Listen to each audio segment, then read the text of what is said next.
Alumnas, alumnos, les habla el profesor Sebastián Bonilla, psicólogo del COSAM de San Felipe y docente de la carrera de medicina desde el año 2011.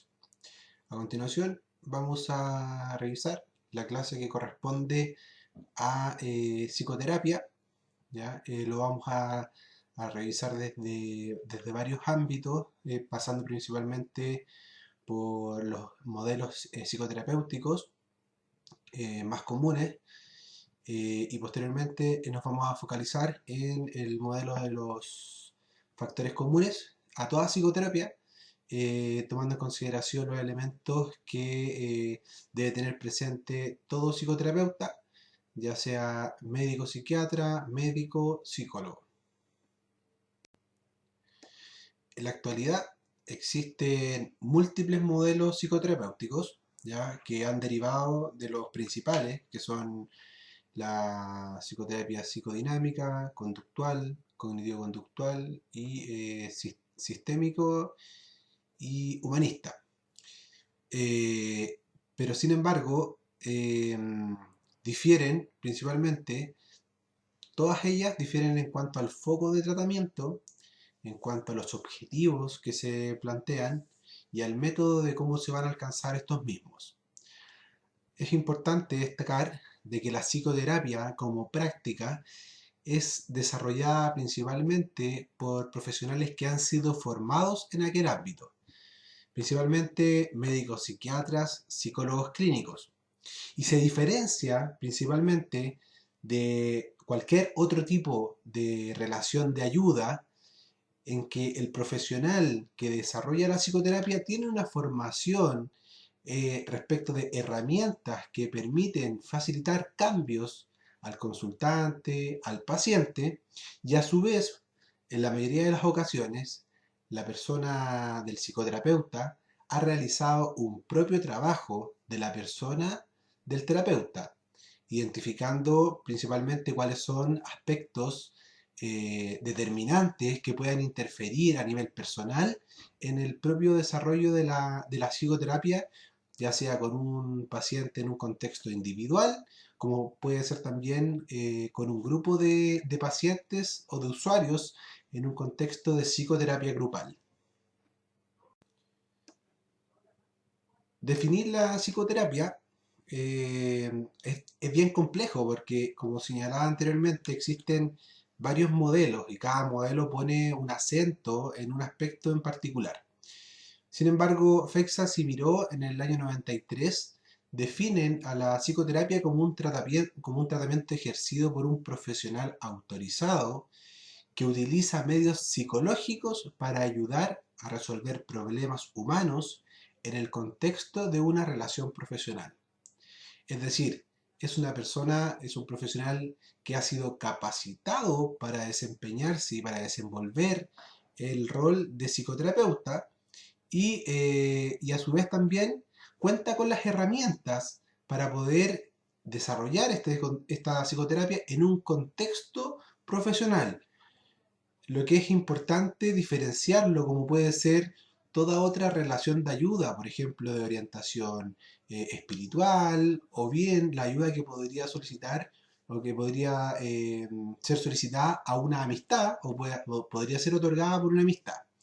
¿Ah? Porque vamos a irnos dando cuenta de que hay ciertos aspectos que se van a diferenciar, como por ejemplo aspectos tales como la relación terapeuta-paciente, la alianza terapéutica, el setting terapéutico, que es decir, dónde se va a desarrollar, ¿cierto?, la psicoterapia y estableciendo ciertas normas de funcionamiento, ya sean horarios, ¿cierto?, el número de sesiones en particular, la duración que va a tener la terapia en sí, cuántas veces a la semana se va a desarrollar, que puede ser una, que pueden ser dos, que pueden ser cada 15 días. Eso va a ser el setting en definitiva. ¿Y cómo se va a establecer esta relación entre terapeuta y paciente? También va a ser determinante respecto del profesional que la ejerza.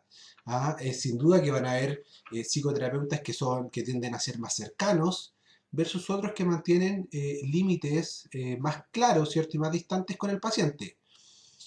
No es ni bueno ni malo, sino que va a influir puntualmente y va a estar de alguna manera determinado por el rol y por el estilo que tenga cada psicoterapeuta al momento de desarrollar la psicoterapia en particular. Y a su vez también va a depender mucho del contexto en el cual el profesional se desempeña. Y sin duda, como en todo orden de cosas, también va a depender de la madurez que tenga el terapeuta respecto de sus propios conflictos internos, ¿cierto? Que influyen sin duda en la relación que uno puede establecer con un paciente, a su vez también en la madurez que tenga respecto a la temática y a la materia en la cual se desenvuelva y desempeñe su labor como psicoterapeuta en el ámbito ya sea clínico de adultos, clínico infanto-juvenil, o bien en el caso de los niños, que sin duda la psicoterapia se va a realizar con los padres. El modelo psicodinámico es el modelo que de alguna manera da origen al resto de los modelos psicoterapéuticos. Es decir, la mayoría de los autores y terapeutas, desde su inicio, surgen del modelo psicodinámico, ya sea por el humanismo Maslow, Rogers, en el conductual Watson, Pavlov.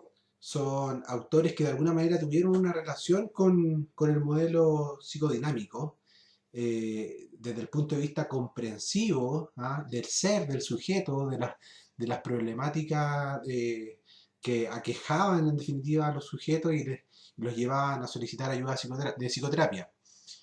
Y el psicodinámico define a la psicoterapia como una serie de principios que son puntualmente freudianos, ¿ah? Que surgen de Freud, y que de alguna manera pretenden disminuir los efectos indeseables de los conflictos en un plano inconsciente, haciéndolos más conscientes e identificando su origen, ¿ah? Reconociendo la expresión inadecuada que hay de estos conflictos, ya sea por medio de emociones o de comportamientos que terminan siendo eh, desagradables para la persona, y comprendiendo también el significado de determinados comportamientos. De comportamientos que son actuales, ¿ah? De comportamientos que son de alguna manera generan un malestar que es significativo en la persona porque en definitiva hacen que la persona se movilice a solicitar ayuda.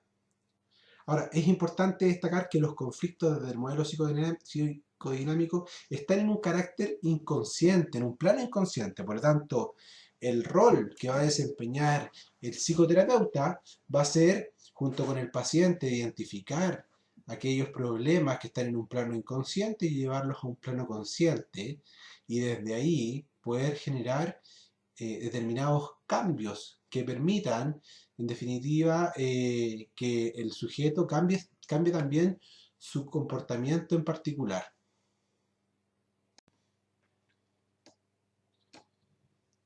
Ahora, ¿cuáles son las técnicas y procedimientos psicoterapéuticos más comunes desde el modelo psicodinámico?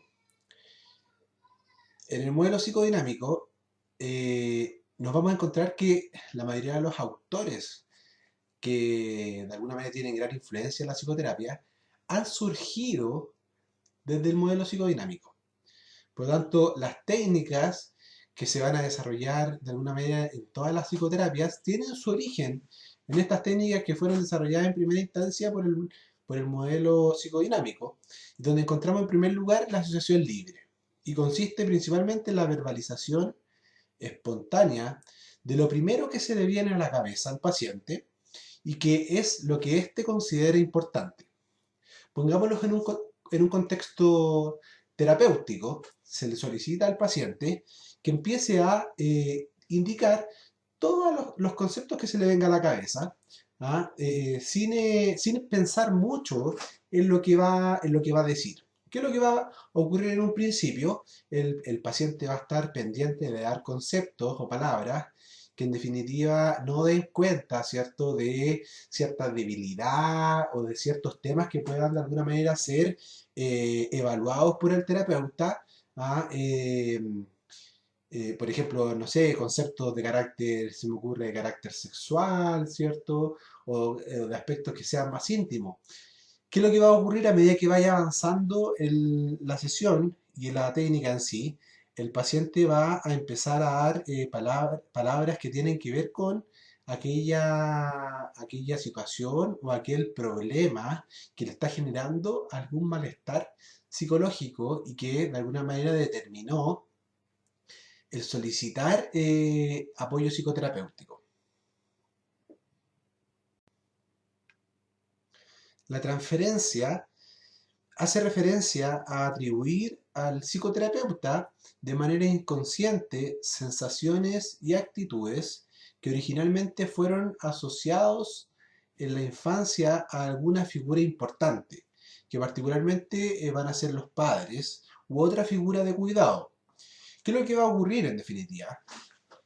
El terapeuta va a tener que identificar o va a tener que darse cuenta que de alguna manera la reacción del paciente en el contexto, en el setting terapéutico, está de alguna manera influenciado por ciertas experiencias que ha tenido el paciente en su infancia y va a tener que abordar ciertas situaciones, ¿ah? Porque de lo contrario se van a transformar en un obstáculo para ir resolviendo ciertos conflictos y que finalmente también van a influir en la propia relación y alianza terapéutica entre el paciente y el psicoterapeuta.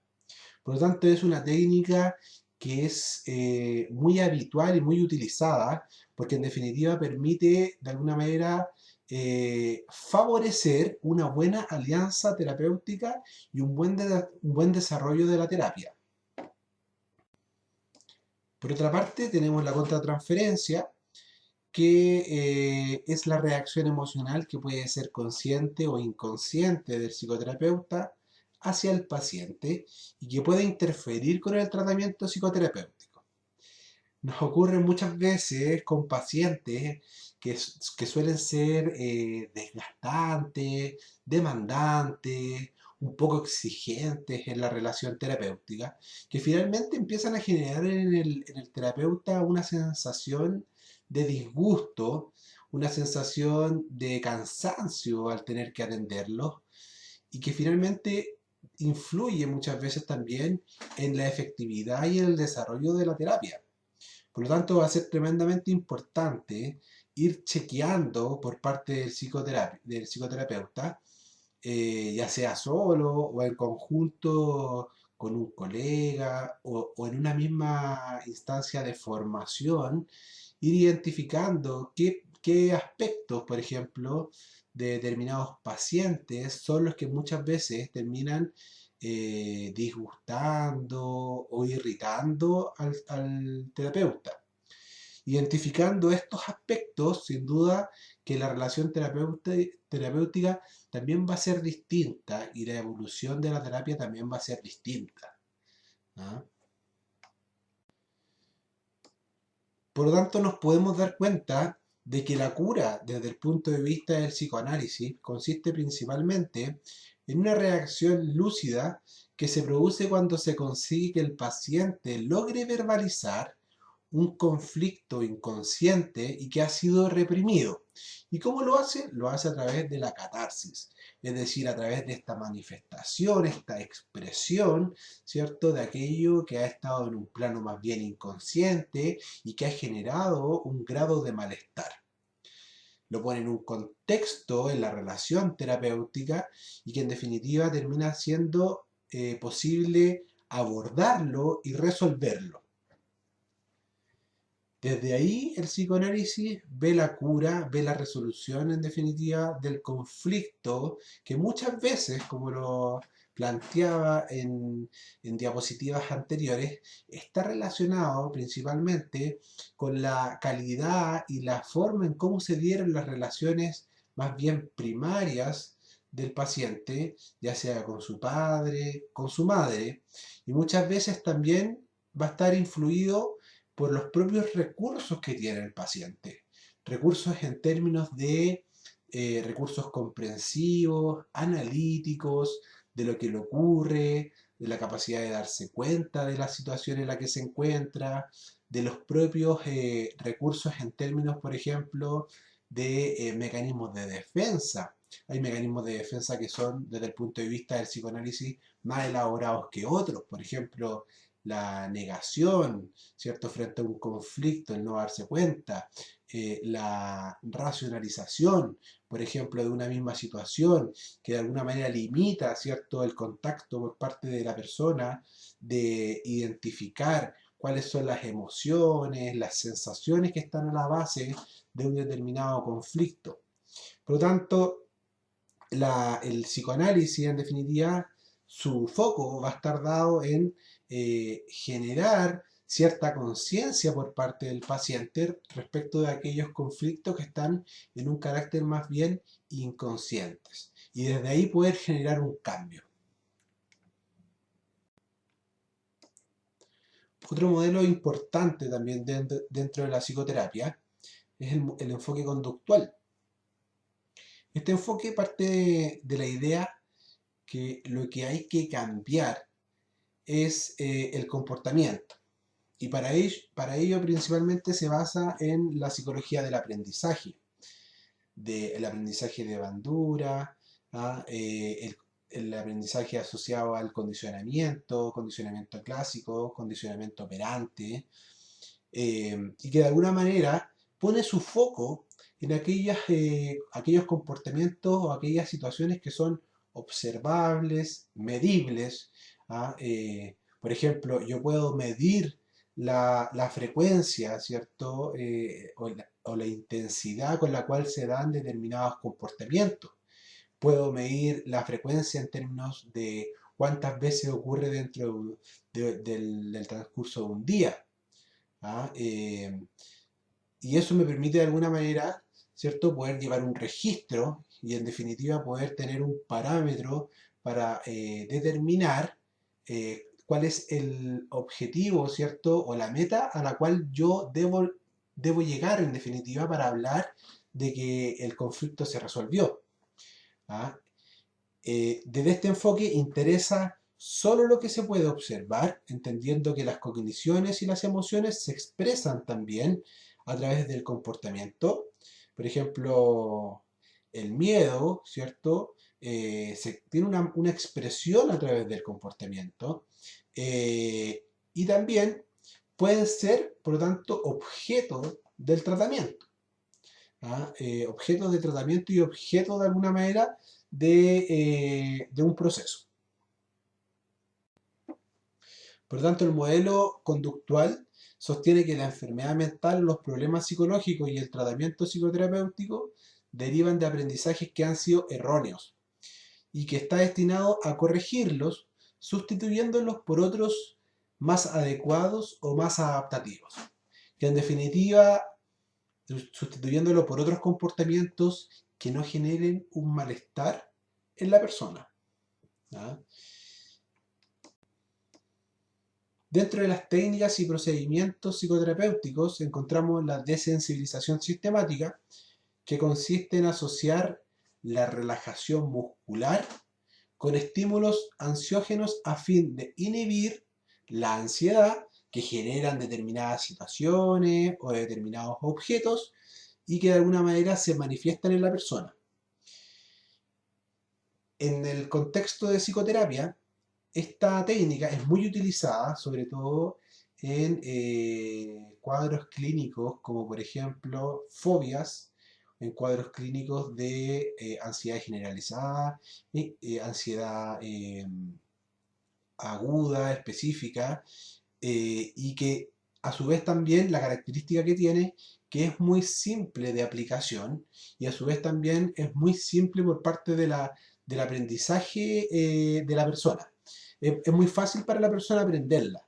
Por lo tanto, es una técnica bastante útil, ¿ah? Y que de alguna manera, con una buena guía por parte del terapeuta, el paciente sin duda que va a poder disminuir, por ejemplo, los síntomas asociados a la ansiedad en un corto plazo.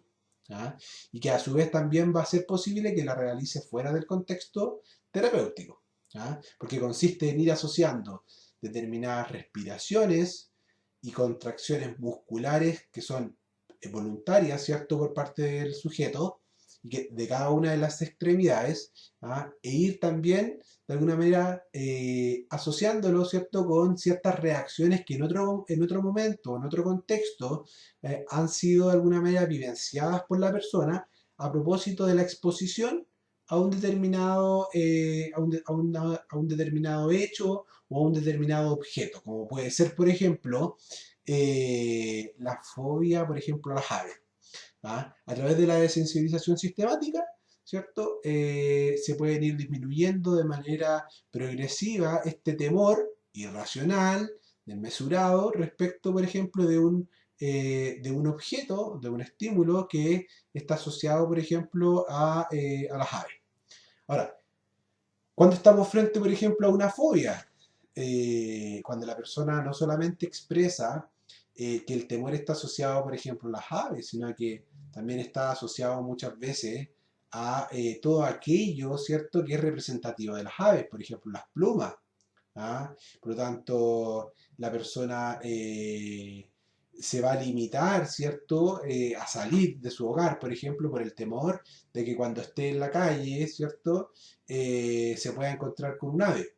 Por lo tanto, a través de la desensibilización sistemática, en la cual se le va indicando al paciente que de manera progresiva vaya realizando ciertas respiraciones, y vaya visualizando ciertas imágenes, va a ir de alguna manera en un primer momento eh, identificando ciertas sensaciones que son características de ansiedad, pero a medida que vaya avanzando, a medida que vaya incorporando la técnica, van a ir disminuyendo.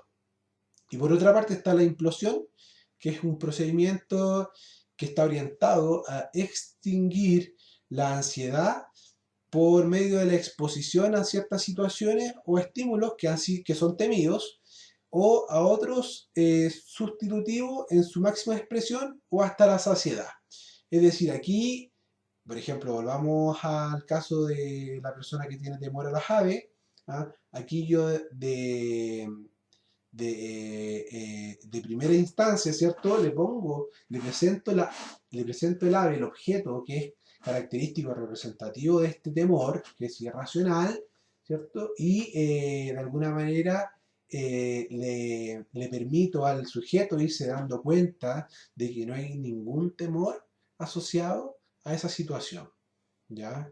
Pero todo esto es importante tener claro, alumnos y alumnas, que debe ser en primera instancia conversado con el paciente, se le debe explicar en qué consiste la técnica, cuáles son los pasos que se van a llevar a cabo, y se debe evidentemente contar con el consentimiento del paciente, explicándole también que es parte del proceso y que lo más importante es de alguna manera ir de manera progresiva, ¿cierto? Avanzando en aquellos aspectos que han sido el motor de la solicitud de ayuda terapéutica que ha solicitado el paciente. También desde el modelo conductual encontramos la terapia aversiva. Se aplica para suprimir el comportamiento indeseable, exponiéndolo al sujeto a consecuencias que son desagradables. Aquí, por ejemplo, encontramos esta técnica ha sido muy utilizada en el contexto de consumo de alcohol, en el cual muchas veces se, eh, se, se indica un medicamento que genera una aversión a una serie de síntomas, de reacciones que son desagradables en el sujeto cada vez que tiene algún contacto, algún grado de acercamiento al alcohol. ya sea por medio de su olor, ¿cierto? O bien beba una mínima cantidad. ¿Ah? Lo más probable es que lo que va a ocurrir es que el paciente va a empezar a sentir un rechazo a la sustancia. Desde ahí, de alguna manera, parte, ¿cierto? Las bases de la terapia aversiva, es decir, ir generando ciertas reacciones que son negativas en presencia de ciertas situaciones o estímulos que se intentan extinguir o disminuir porque de alguna manera generan un malestar en el sujeto. Ahora, el enfoque sistémico, podríamos decir que el enfoque sistémico junto con el enfoque conductual son los enfoques que más se utilizan en la atención primaria y en la atención pública.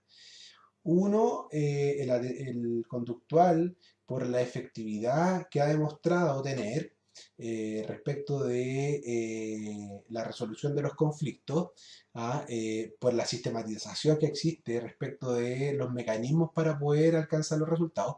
Pero también por otra parte tenemos la importancia del enfoque sistémico que está dado principalmente por el modelo de salud familiar, en el cual se enmarcan los consultorios de atención primaria. Y todo esto principalmente por su concepción, ¿cierto?, de entender al sistema familiar como el consultante y al sistema familiar en definitiva, ¿cierto?, como el paciente, que de alguna manera solicita ayuda, ¿cierto? Y que de alguna manera es a su vez también el que puede resolver los conflictos, ¿cierto? En compañía de un médico o un terapeuta. Ahora, el enfoque sistémico se caracteriza principalmente por aplicar la teoría general de los sistemas, ¿ya? De los sistemas en general.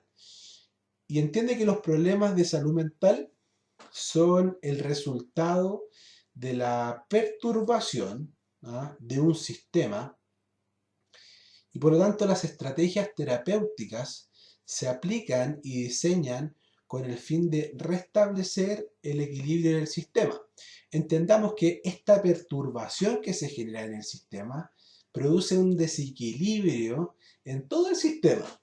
Es decir, eh, si bien puede ser uno de los integrantes de este sistema el que solicita ayuda, desde el modelo sistémico se entiende que es el sistema el que de alguna manera se ha visto perturbado y por lo tanto es el sistema el que debe ser abordado y el que debe de alguna manera desempeñar y ejercer determinadas estrategias que le permiten poder restablecer el equilibrio.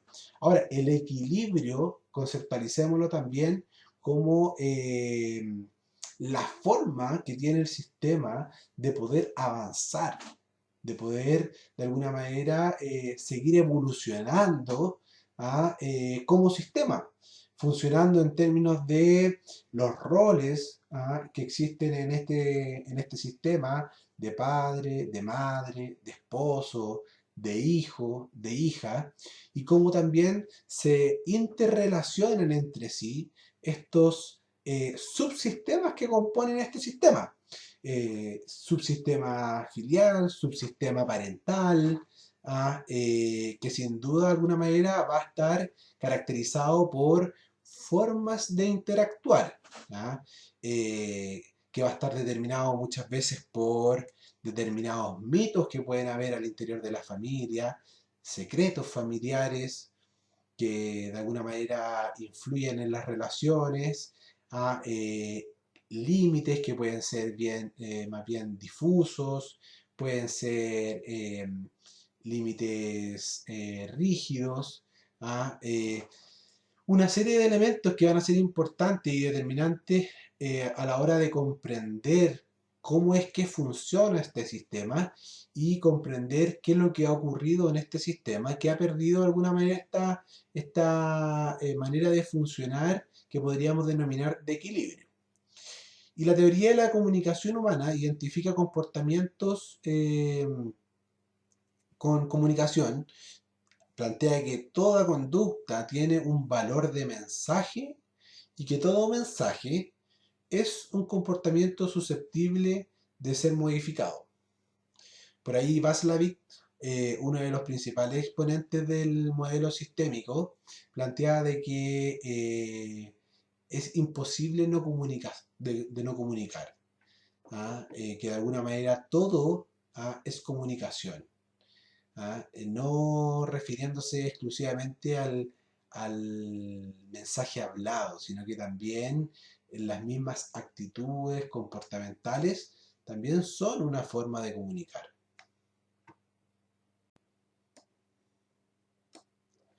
Ahora, el enfoque sistémico considera que los problemas de las personas dependen de la naturaleza de las relaciones en las que la persona se comporta. Ya lo hablábamos.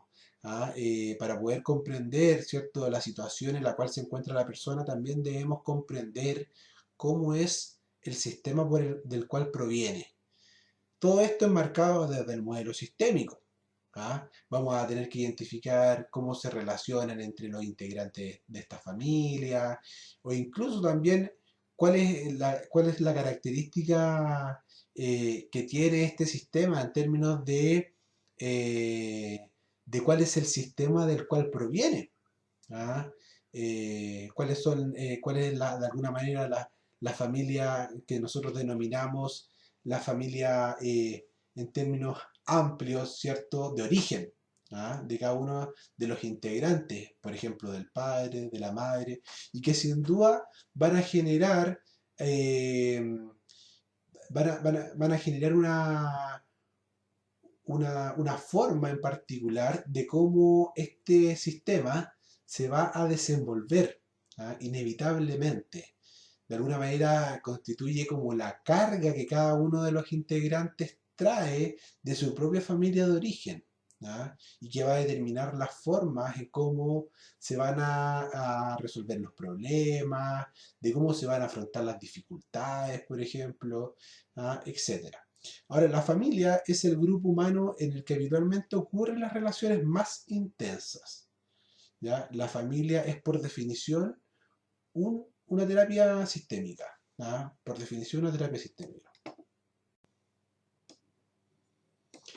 El enfoque humanista se caracteriza por promover el crecimiento personal.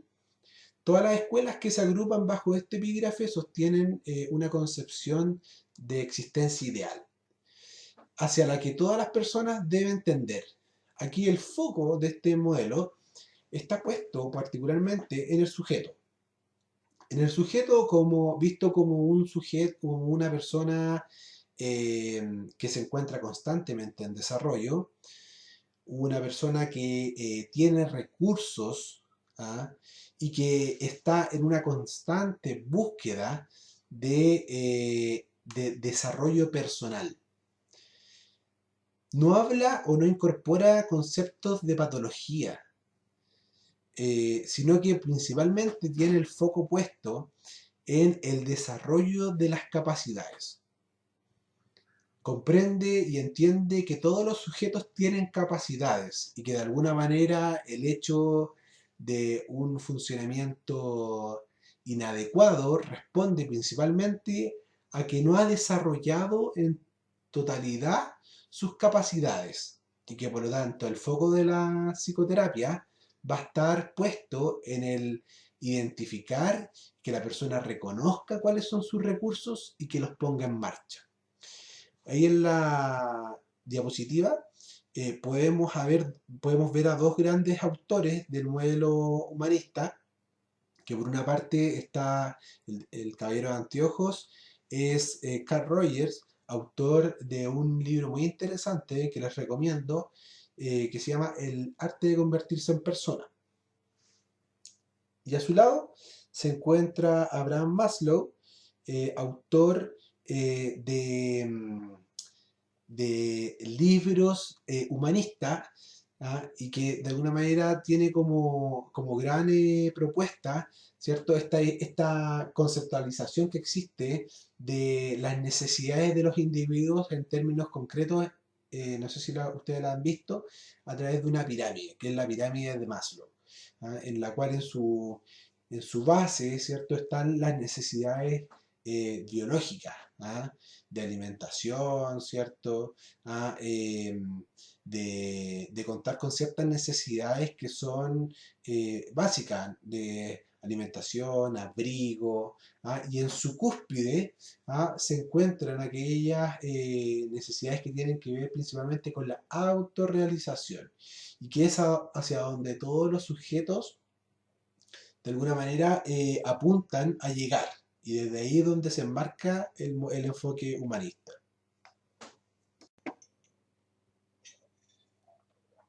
La terapia Gestalt enfatiza la interacción entre el organismo y el ambiente, entendiendo el organismo como la interacción que tiene el sujeto, la persona, y cómo esta persona, ¿cierto?, se desenvuelve, interactúa con este ambiente, y cómo este ambiente a su vez también eh, influye en ella.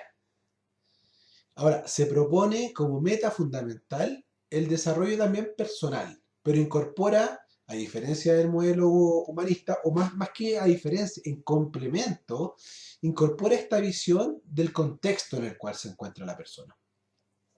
Pone su foco en la madurez que tiene la persona, en la confianza en sí mismo que tiene para poder resolver aquellos problemas. Nos podemos dar cuenta que aquí existen elementos como, por ejemplo, el concepto de responsabilidad dentro de la Gestalt es tremendamente importante. Responsabilidades del propio sujeto respecto de su cambio. Parte de la base que es el sujeto el que tiene las herramientas para poder resolver sus conflictos. Sin duda que va a requerir de una ayuda, y ahí es donde aparece de alguna manera la figura del terapeuta. Pero es solamente una figura de ayuda, una figura de acompañamiento. No es una figura de sujeto experto, ¿ah? Que tiene este gorro, ¿cierto?, lleno de técnicas y de herramientas al servicio del paciente para resolver los problemas. Aquí hay una distinción importante, ¿ah? Porque parte de la base que el sujeto tiene herramientas que muchas veces estas herramientas no han sido completamente identificadas por la persona, pero parte de la base también de que el sujeto es responsable de su propio proceso.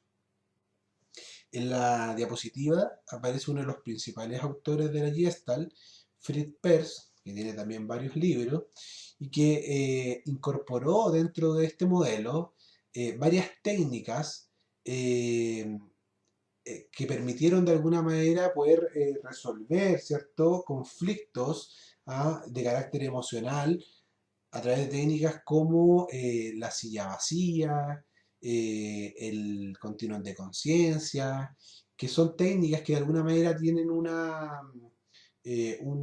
complemento importante con la filosofía oriental de la disciplina Zen, y por otra parte también incorpora varios elementos del teatro, de la actuación, porque cada una de sus técnicas tiene mucho de representación en vivo, tiene mucho de colaboración incluso también de otros pacientes que participan de sesiones grupales y que de alguna manera muchas veces colaboran en el desarrollo de determinados ejercicios.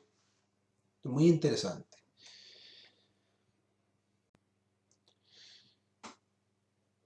Ahora, los cuatro modelos que revisamos, sin duda que cada uno tiene sus propias características, tienen su propia forma de entender al sujeto, de entender eh, cómo se deben resolver ciertos conflictos, ciertas herramientas para poder resolverlos, pero nos vamos a dar cuenta que todas ellas comparten algo.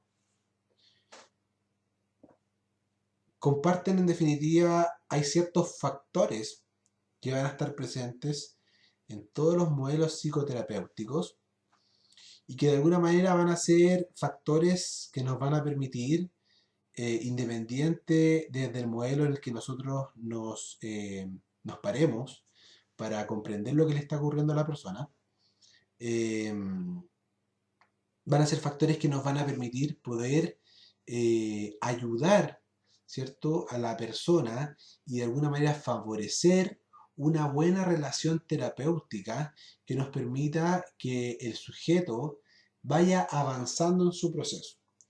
Ya esto teóricamente se le ha denominado los factores comunes en psicoterapia.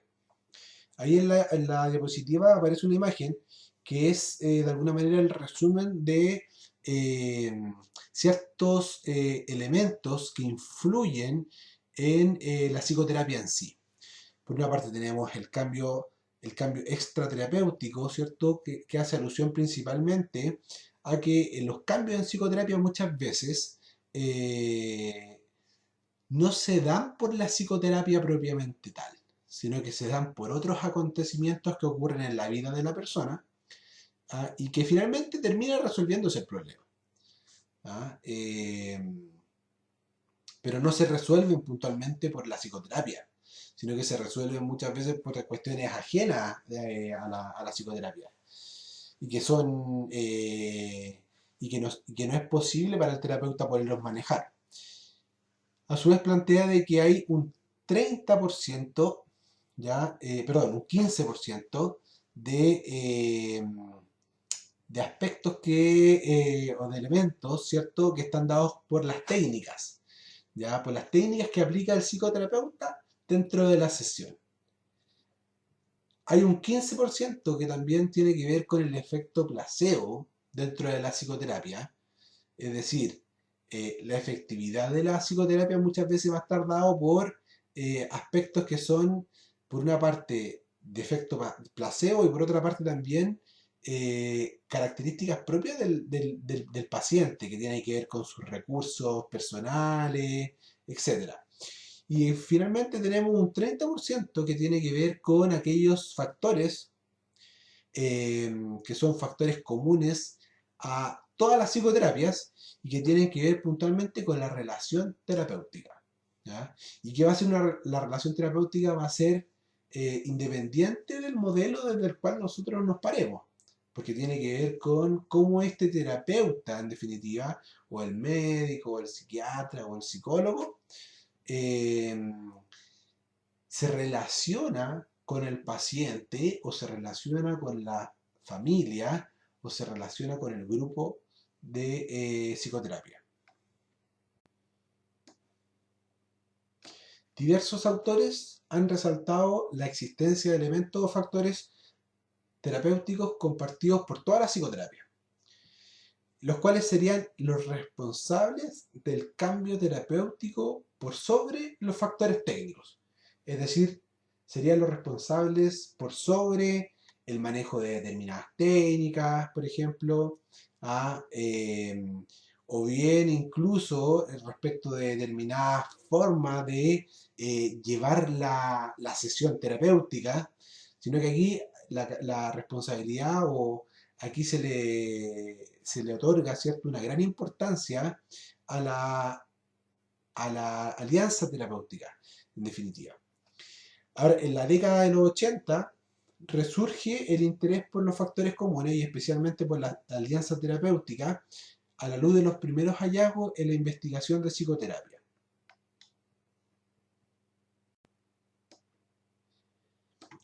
A través de una serie de investigaciones que tenían por finalidad identificar cuál era el impacto que tenía la psicoterapia, se pudieron dar cuenta de que había por una parte había una serie de elementos que influían en el cambio, pero a su vez también se pudieron dar cuenta eh, que la mayoría de las terapias son beneficiosas. Es decir, frente a la alternativa de desarrollar psicoterapia y de no desarrollar la psicoterapia, llegaron a la conclusión de que siempre es mejor desarrollar un proceso psicoterapéutico. Ahora, no se encontraron diferencias significativas en cuanto a los resultados en tratamientos basados en distintos marcos teóricos. Es decir, los resultados que se obtuvieron en el abordaje psicodinámico, en el abordaje sistémico y en el abordaje conductual, de acuerdo a lo que pudo dar cuenta esta investigación, fueron semejantes. Por lo tanto, lo que hacía pensar era que habían otros elementos, otros factores que estaban influyendo más allá de los aspectos técnicos del modelo terapéutico en particular. Y esto llevó al supuesto lógico de que ciertos aspectos del tratamiento eran comunes a todas esas terapias, ¿ya? Diferentes y que podían ser los responsables de una fracción, o sea, de un porcentaje significativo de los resultados beneficiosos de la terapia.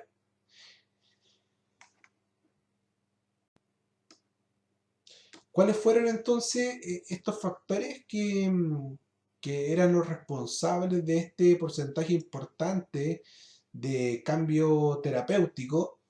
Se clasificaron en grupos, ¿ya?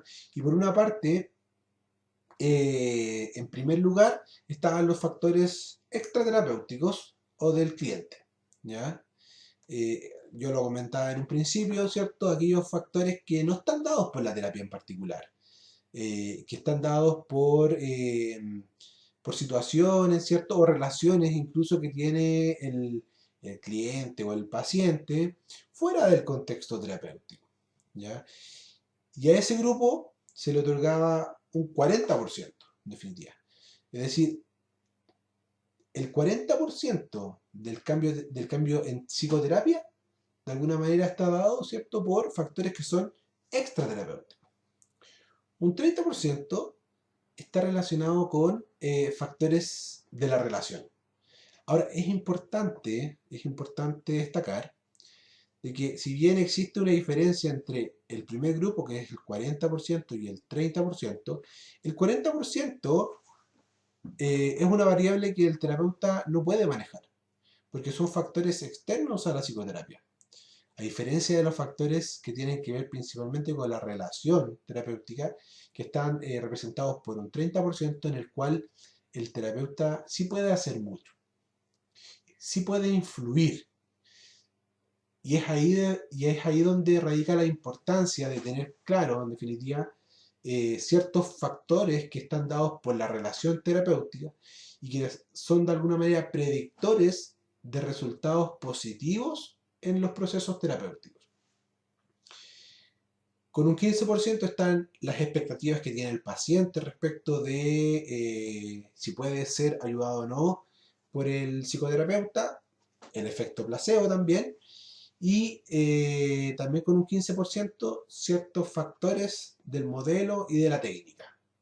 Si se dan cuenta, es un 15% y que está dado muchas veces por la propia formación que tiene la persona. Es decir, si tiene una formación, va a contar con ciertas herramientas, con ciertas técnicas que le van a permitir poder seguramente obtener mejores resultados.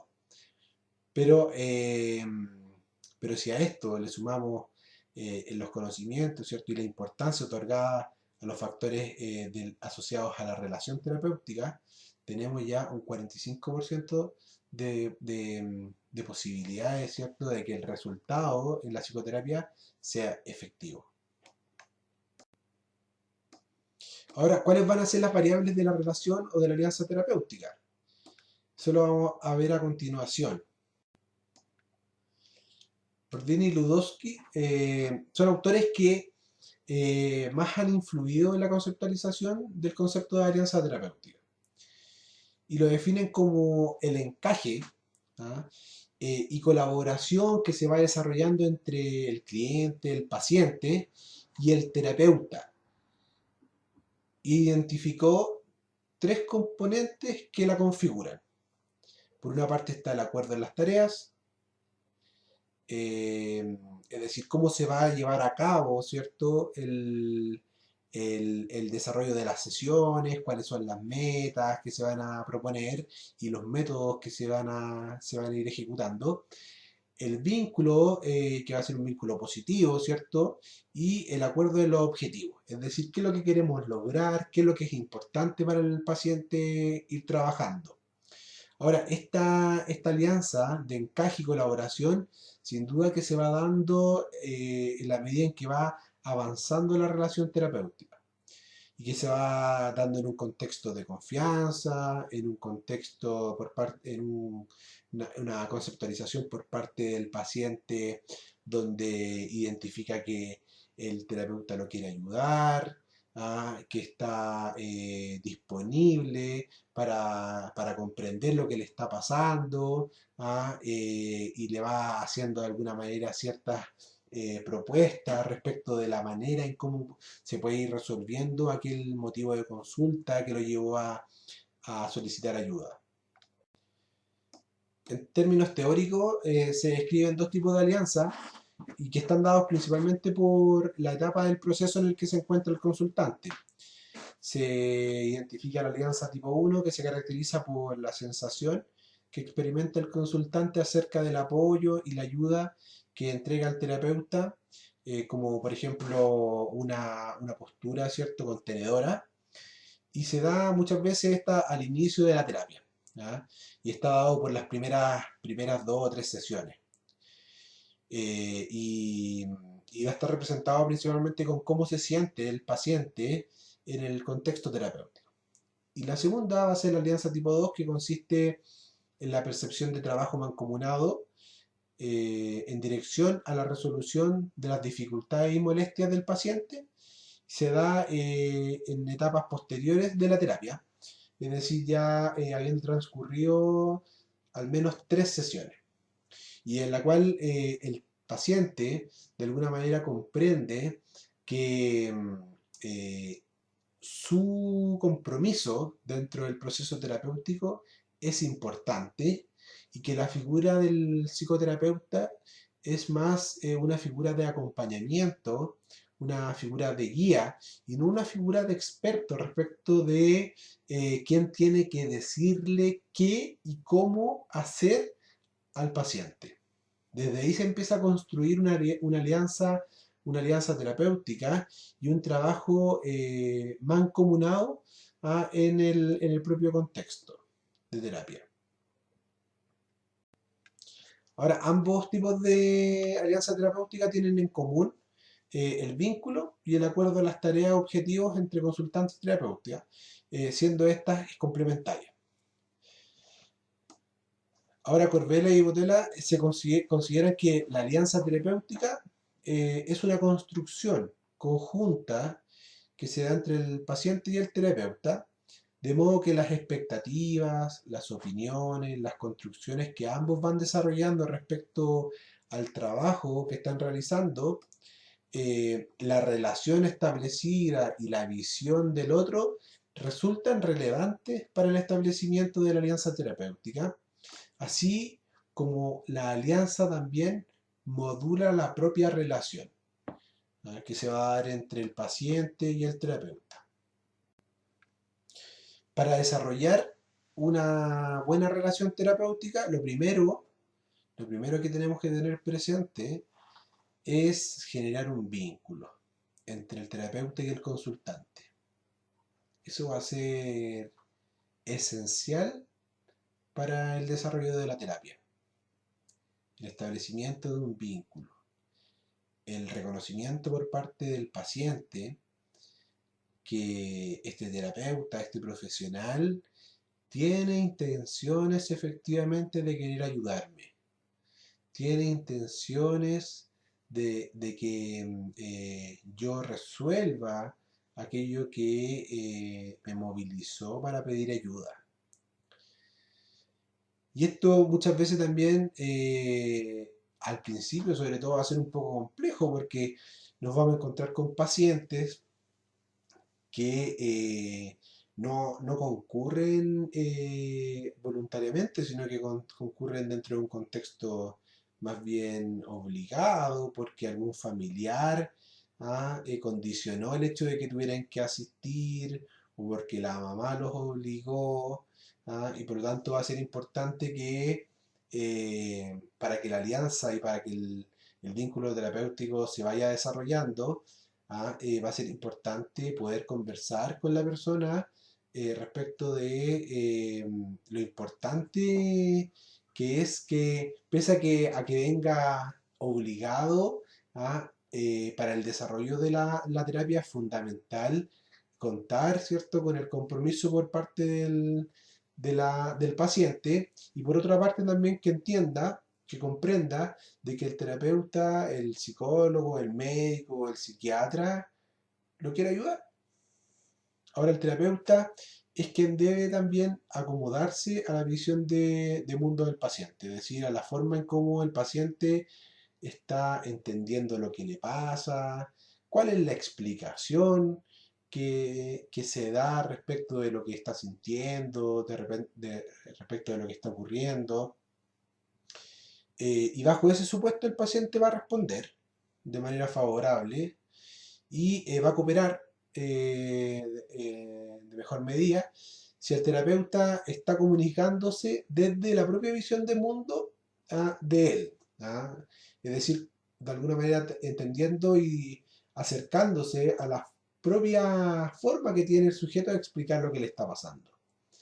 Y no generar explicaciones que provienen del terapeuta, porque eso genera finalmente distanciamiento y me pongo en una posición de experto y finalmente el paciente se da cuenta de eso y también se produce un distanciamiento en la relación. El objetivo del vínculo es lograr de parte del terapeuta mayor colaboración de parte del consultante para el desarrollo de cualquier tarea que se proponga y que ésta sea favorable. Ese es el objetivo. Ahora, ¿cuáles van a ser las estrategias para fomentar la alianza terapéutica? Una forma de generar vínculo consiste, por muy básico que parezca, alumnos, alumnas, ocupar el lenguaje verbal y no verbal del consultante, evitando el uso de tecnicismo. Muchas veces, sobre todo en las primeras sesiones, estamos como concentrados en lograr registrar la mayor cantidad de información respecto del paciente, de la familia, de lo que le está ocurriendo, anotar textualmente el motivo de consulta que me señala. Y perdemos mucha información respecto del lenguaje no verbal que se genera a propósito de ciertas preguntas. ¿Ah? O bien muchas veces se genera la impresión en el paciente de que lo que él está hablando no es importante porque el médico o el psicólogo ha estado preocupado en todo momento de lo que está escribiendo en la ficha. O bien me habla en palabras, en conceptos que yo no entiendo. ¿Ah? También eso genera un impacto en la relación. Entonces, por muy básico que sea, para generar un buen vínculo es importante que tengamos en consideración este tipo de aspectos.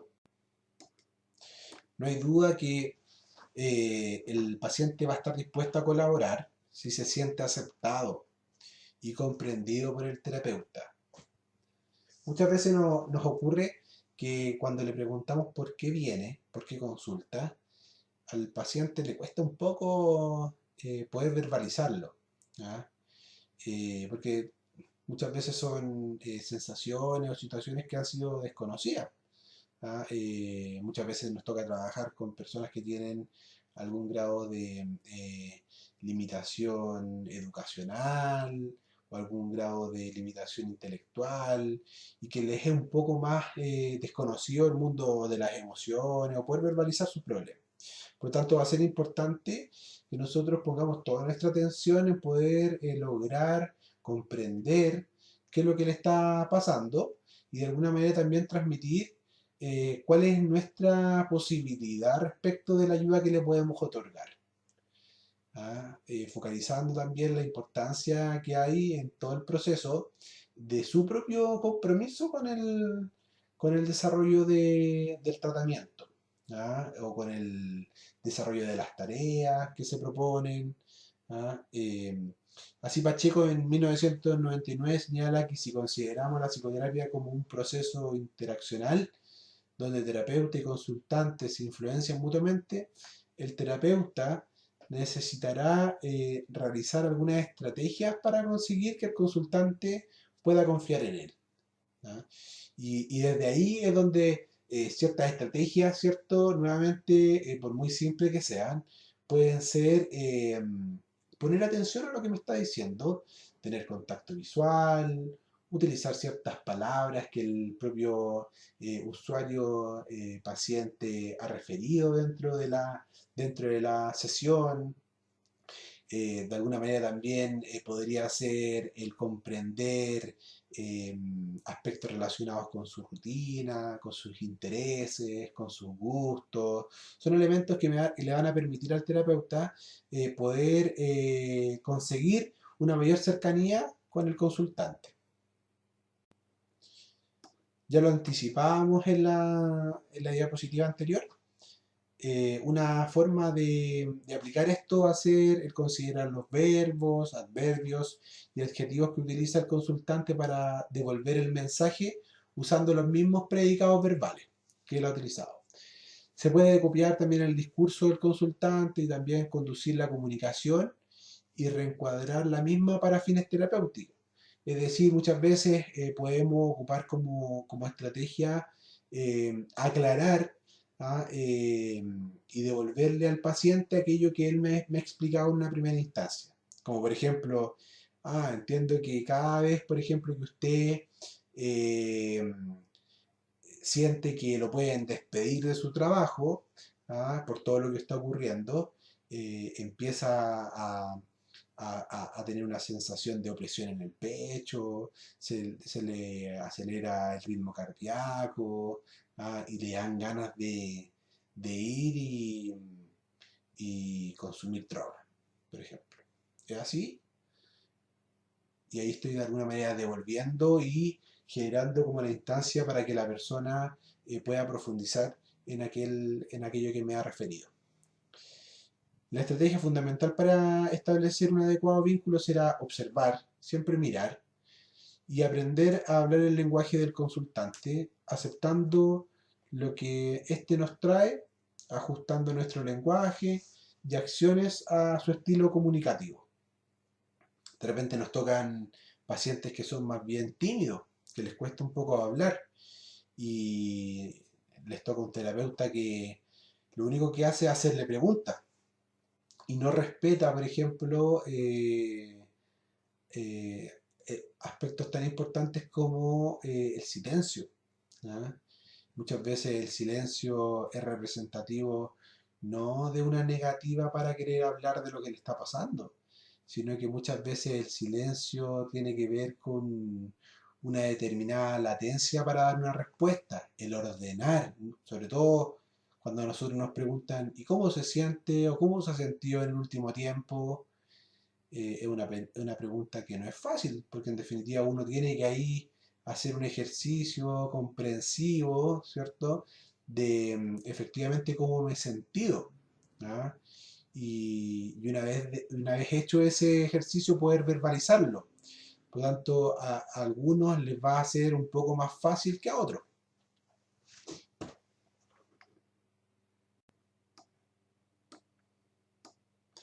De la perspectiva de los factores comunes, aquellos aspectos que contribuirían a una adecuada alianza terapéutica serían aceptar y utilizar todos los comportamientos del consultante, hacer uso del lenguaje del consultante funcionando desde su propia visión de mundo, focalizarse en el problema actual transmitiendo al consultante su real interés en él, considerar la motivación a la terapia o lo que Erickson llamaba disposición a responder o a colaborar por parte del propio cliente, van a ser elementos que tenemos que evaluar al momento de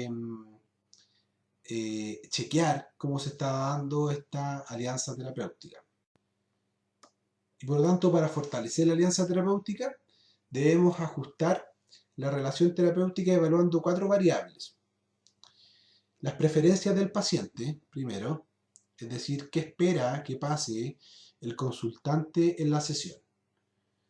Porque muchas veces hay motivos de consulta que son un poco imposibles, por lo tanto vamos a tener que, por una parte, aterrizarlo, ¿cierto? Y transmitirle al paciente cuál es la efectividad y la posibilidad que hay de poder abordar determinados motivos de consulta. Por otra parte, la retroalimentación del cliente en tiempo real acerca de los progresos y las metas, satisfacción con los métodos de tratamiento y cómo va la relación, el vínculo en la terapia. También va a ser importante. ¿Ah? Ocurre muchas veces que hay terapeutas que son un poco o van en un ritmo un poco más rápido que el propio paciente, ¿ah? Sin darse cuenta, en definitiva, eh, empiezan a colocar en una situación un poco complicada al paciente, pues se empiezan a generar instancias en las cuales el paciente siente que no avanza. ¿Ah? Y por lo tanto va a ser importante que el terapeuta vaya chequeando con el cliente, con el paciente, cómo se va sintiendo, ¿ah? Cuál es su propia percepción respecto a cómo se está desarrollando las sesiones, o al tratamiento, o a las técnicas que se están utilizando, etcétera. Otro elemento va a estar dado por las etapas de cambio, ¿ah? Es decir, qué tan preparado se encontraba el paciente para desarrollar ciertos cambios antes de iniciar el proceso terapéutico. ¿Ah? Por ejemplo, experiencias previas, ¿ah? Antes había consultado al psicólogo y no le había gustado mucho, o había concurrido donde un médico, donde un psiquiatra, tampoco había tenido muy buena experiencia, pero sin embargo estaba dando cierto vuelta a esta idea de querer resolver esta situación o este problema o abordar este cuadro, ¿cierto? Que ya hace un tiempo le estaba generando cierto malestar. Y finalmente el nivel de resistencia que puede existir por parte del paciente para participar de las sesiones, para ejecutar determinadas tareas que puedan ser convenidas con el terapeuta. Bien, alumnos, alumnas, me despido. Espero que les haya gustado la clase y nos encontramos en la instancia que está programada por calendario para poder desarrollar la otra parte de la clase, que es una instancia más bien práctica para integrar los contenidos que pudimos revisar hoy en la clase. Que estén muy bien y nos vemos.